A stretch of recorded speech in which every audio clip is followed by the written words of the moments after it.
যেখানে গণ অভ্যুত্থানের পরে বিগত 16 বছরের মানুষের ভোটাধিকার বঞ্চিত থাকার পরে আমরা যখন একটি নতুন নির্বাচন এবং গণভোটের দিকে যাচ্ছি, আজকে থেকে তার আনুষ্ঠানিক প্রচারণা শুরু হচ্ছে। আমরা জাতীয় নাগরিক পার্টি এনসিপি এই ঢাকা বিশ্ববিদ্যালয় এলাকায় অবস্থিত এই 3 নেতার মাজার এবং শহীদ শরীফ ওসমান হাদির কবর জিয়ারতের মাধ্যমে আমরা আমাদের নির্বাচনের আনুষ্ঠানিক যাত্রা এই ঢাকা 8কে কেন্দ্র করে শুরু করছি।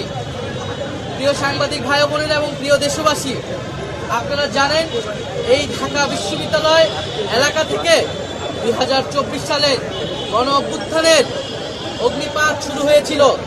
এই ঢাকা বিশ্ববিদ্যালয় এলাকা থেকেই 1952 সালের ভাষা আন্দোলন, 1971 সালের মহান মুক্তিযুদ্ধ এবং 1947 সালের পাকিস্তান আন্দোলন, এই সব কিছুর সাথেই এই বঙ্গ জনপদের বাংলার মানুষের যত লড়াই সংগ্রাম সব কিছুর সাথেই জড়িত রয়েছে এই ঢাকা বিশ্ববিদ্যালয় এলাকা।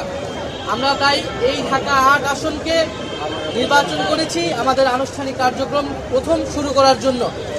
আমরা আজকে এই 3 নেতার মাজারে এসেছি আমাদের জাতীয় প্রধান 2 নেতা শেরেবাংলা একে ফজলুল হক এবং হোসেন শহীদ সোহরাওয়ার্দী, তাদেরকে স্মরণের মাধ্যমে এবং আমাদের পূর্বসূরীদের স্মরণের মাধ্যমে আমাদের এই নির্বাচনী যাত্রা শুরু করতে।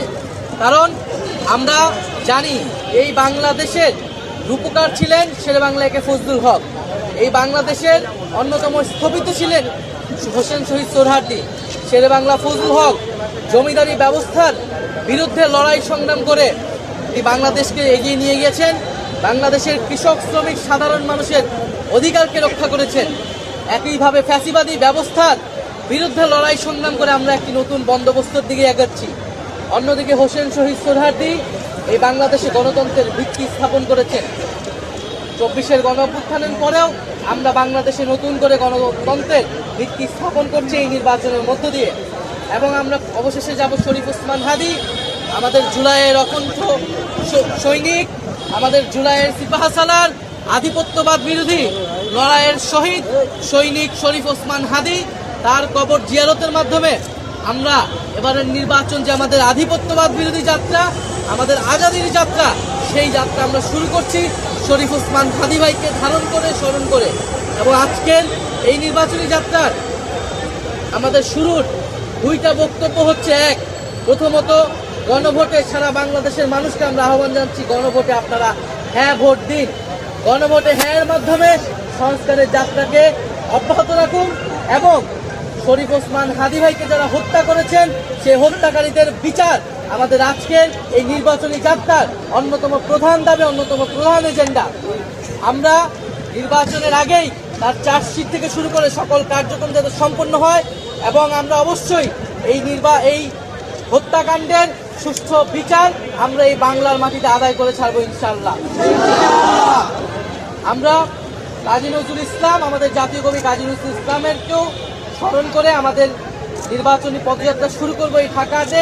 এবং আপনারা জানেন এই ঢাকা 8 এলাকায় জাতীয় নাগরিক পার্টি এনসিপি এবং 10 দলীয় ঐক্যজোটের পক্ষ থেকে আগামী নির্বাচনে সংসদ পদে প্রতিদ্বন্দ্বিতা করছেন জনাব নাসির উদ্দিন পাটোয়ারি।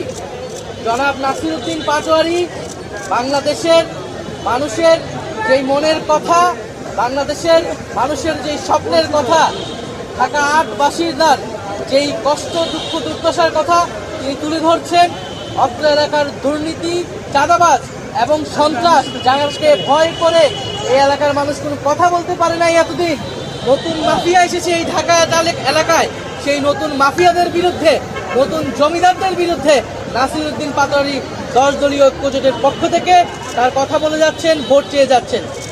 আমরা আজকে ঢাকা 1 এলাকায় প্রদক্ষিণ করব, যার মার্চ ফর জাস্টিস আমরা করব এবং আমরা আনুষ্ঠানিকভাবে জাতীয় নাগরিক পার্টি এনসিপি আমরা আজকে এইখানে 3 নেতার মাজারে কবর জিয়ারতের মাধ্যমে আমরা আমাদের নির্বাচনী পদযাত্রা ঘোষণা করলাম।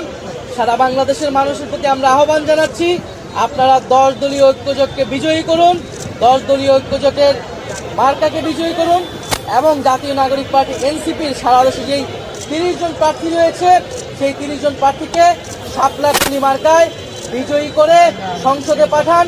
সংসদে জাতীয় নাগরিক পার্টি এবং এনসিপি এবং 10 দলীয় ঐক্যজোট আপনার সাধারণ মানুষের কথা বলবে, গণ অভ্যুত্থানের কথা বলে